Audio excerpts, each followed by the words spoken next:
ప్రభువైన యేసుక్రీస్తు నామంలో మీ అందరికీ కూడా శుభములు తెలియజేస్తున్నాను. రాజమండ్రికి నేను కొత్త ఏం కాదు. రాజమండ్రిలో చాలా సంవత్సరాల నుంచి పరిచర్యలో భాగంగా నేను ఉపయోగపడుతూ వస్తున్నాను. ఇక్కడ ఒక శిష్యత్వ శిబిరం దగ్గరలోనే గత 5 ఏళ్ళుగా చేస్తున్నాం. నేను ఎక్కువగా అంటే ఇంత పెద్ద పెద్ద మీటింగుల్లో నాకు కొంచెం భయమేస్తుంది. నేను కొంచెం ఒక 10 మంది, ఒక 15 మంది అలాంటి వాళ్ళ మధ్యలో ఎక్కువగా వాడబడుతూ ఉంటాను. నా పిలుపు అదే నేను అనుకుంటూ ఉంటాను. అయితే నన్ను ఇలా మీ మధ్యలో ఇరికించింది ఎవరంటే నోవా గారు లేచి నిలబడండి సార్, మీరు అలా దాచుకోబాకండి. ఈయన చాలా పెద్ద పని చేశాడు. ఏం చేశాడు? నేను చెప్పాను, అయ్యా ఏమైనా డ్రెస్ కోడ్ ఉందా చెప్పండి అంటే, ఏమీ లేదండి. నేను అక్కడికి అడిగాను, తెల్లబట్టలు వేసుకురావాలా లేకపోతే ఇంకేమైనా ఉందా అని అంటే, అన్నం చూడండి చక్కగా కోట్ వేసుకొచ్చాడా. మీరు దగ్గర నుంచి చూస్తే కోటు మీద జింకలు కూడా ఉంటాయి. జింకలున్న కోట అన్నేసుకొచ్చాడు. నేనేమో ఎర్ర సొక్కాలు నిలబెట్టాడు నన్ను. లేదు, నోవా గారు చాలా ప్రేమతో నన్ను నక్కా శ్రీను గారికి సహాయం నన్ను పరిచయం చేశారు.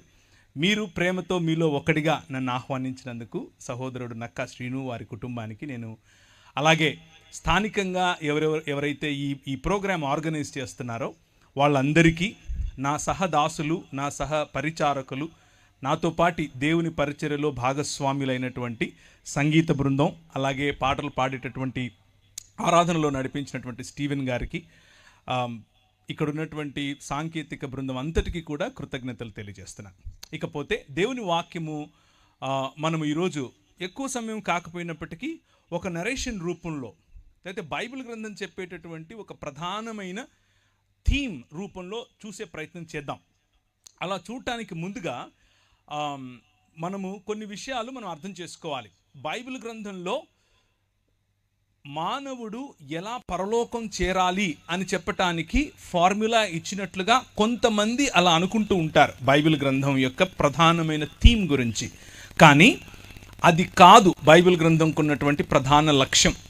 బైబిల్ గ్రంథానికి ఉన్న ప్రధాన లక్ష్యం ఏమిటి అనేది ఈరోజు ఈ సెషన్ ముగించే లోపు మీకు కమ్యూనికేట్ చేయటం, మీకు తెలియచేయటం నేను పెట్టుకున్నటువంటి నా ఎదురుగా ఉన్నటువంటి లక్ష్యం. అయితే అలా చేయటానికి ముందుగా ఒకసారి మత్తయి సువార్త 22వ అధ్యాయాన్ని తీసి చదువుదాం. మనందరం కలిసి చదువుదాము. నేను చదువుతాను, దయచేసి మీరు నాతో పాటి, మీరు ఒకవేళ ఏ భాషలో మీరు బైబిల్ చదివితే ఆ భాషలో నన్ను అనుకరించే ప్రయత్నం చేయండి. 22వ అధ్యాయం 1 నుంచి. యేసు వారికి ఉత్తరమిచ్చుచు తిరిగి ఉపమాన రీతిగా ఇట్లనెను, పరలోక రాజ్యము తన కుమారుని పెండ్లి విందు చేసిన ఒక రాజును పోలి ఉన్నది. ఆ పెండ్లి విందుకు పిలువబడిన వారిని రప్పించుటకు అతడు తన దాసులను పంపినప్పుడు వారు రానొల్లకపోయిరి. ఆ తరువాత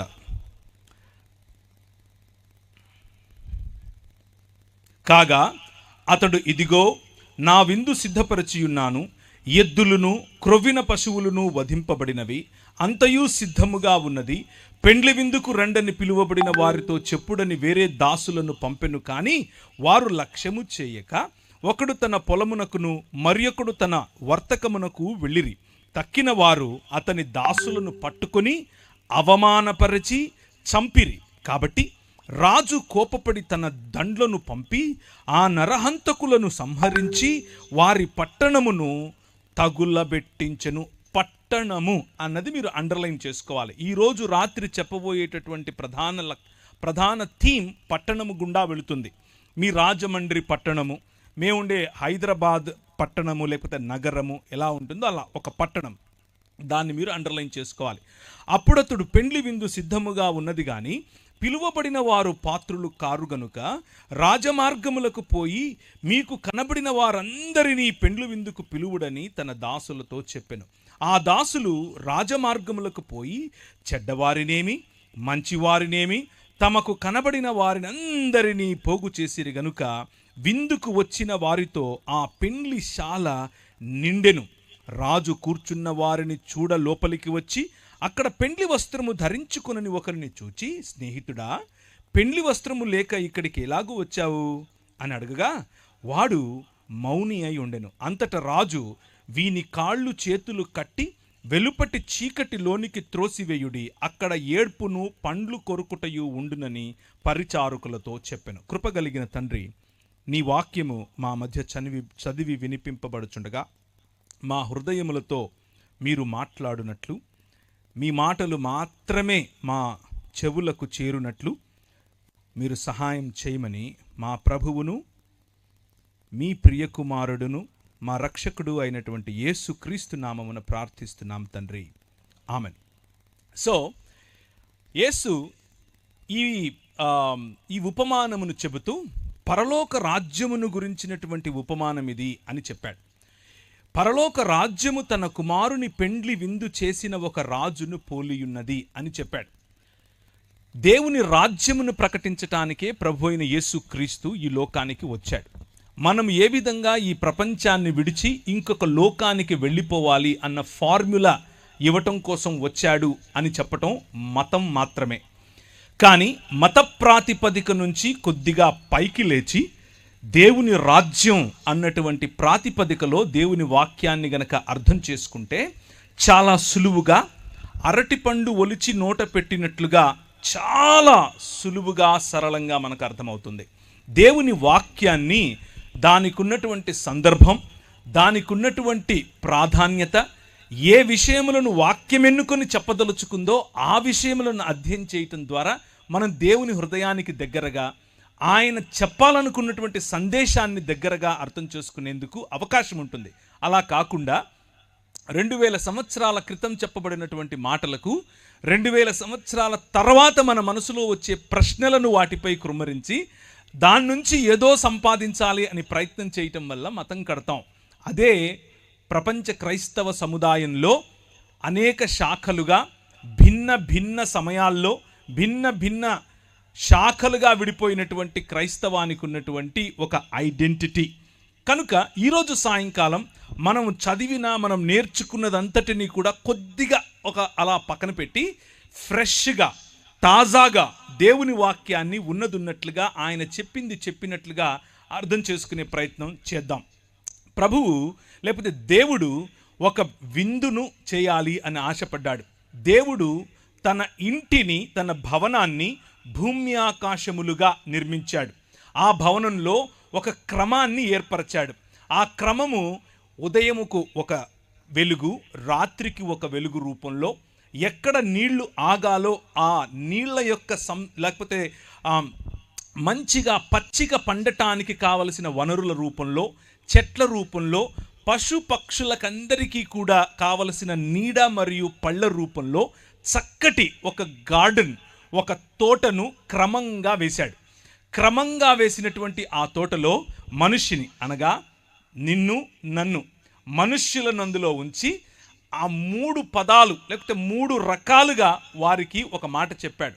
వారిని తన ప్రతినిధులుగా, తన ప్రతిబింబంగా, అలాగే తన ప్రతిమగా, 3 పదాలు వాడుతున్నాను. ప్రతిబింబము, ప్రతినిధి మరియు ప్రతిమ. ఆయన నిర్మించినటువంటి ఆయన ఆలయంలో, అనగా భూమి ఆకాశములు అనేటటువంటి ఆలయంలో మనిషిని ఆయన ప్రాణ ప్రతిష్ఠ చేసి తన ప్రతినిధిగా ఉంచాడు. ప్రాణ ప్రతిష్ఠ చేసి ప్రతిబింబంగా ఉంచాడు.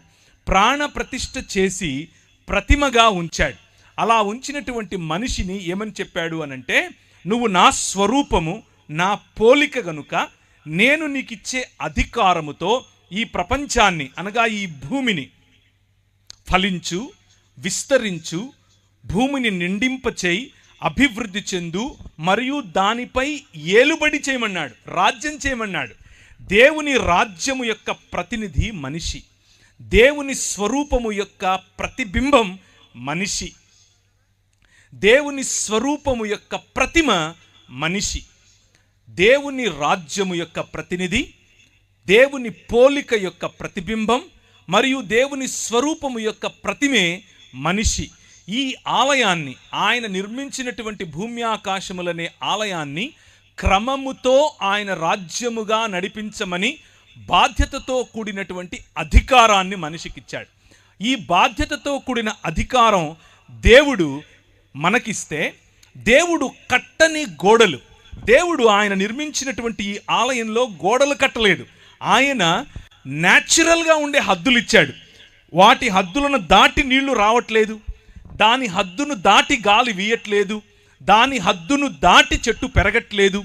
లాస్ ఆఫ్ నేచర్, లేకపోతే ఈ స్వాభావికంగా ఉండేటటువంటి కొన్ని హద్దులను ఈ ప్రపంచానికి ఏర్పరిచి దాని ద్వారా సురక్షితమైనటువంటి జీవన విధానాన్ని మనుషులకు ఇచ్చాడు. ఆ సురక్షితమైన జీవన విధానంలో అన్ని సుభిక్షంగా ఉన్నాయి. మనం చేయవలసిందల్లా ఏమిటి అనంటే, దేవుడు మనిషి వైపుకు చూసినప్పుడు ఆయన యొక్క సామ్రాజ్యం, ఆయన యొక్క రాజ్యంలో ఉన్న సుభిక్షత కనిపించేలా బ్రతకాలి.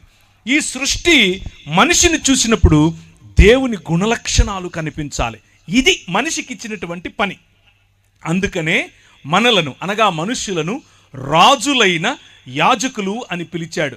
రాజులు ఏలతారు, యాజకులు స్తుతి స్తోత్రములను ఆయనకు అందజేస్తారు. సృష్టిలో ఉన్న యావత్ స్తోత్రమును ఆరాధనను తీసుకుని దేవుని వద్దకు పంపించటం యాజకుల పని. అదే మనిషి చెయ్యాలి. అలాగే సృష్టి యావత్తు సజావుగా నడుస్తోంది అన్నటువంటి రాచరికం మనిషి చేయాలి.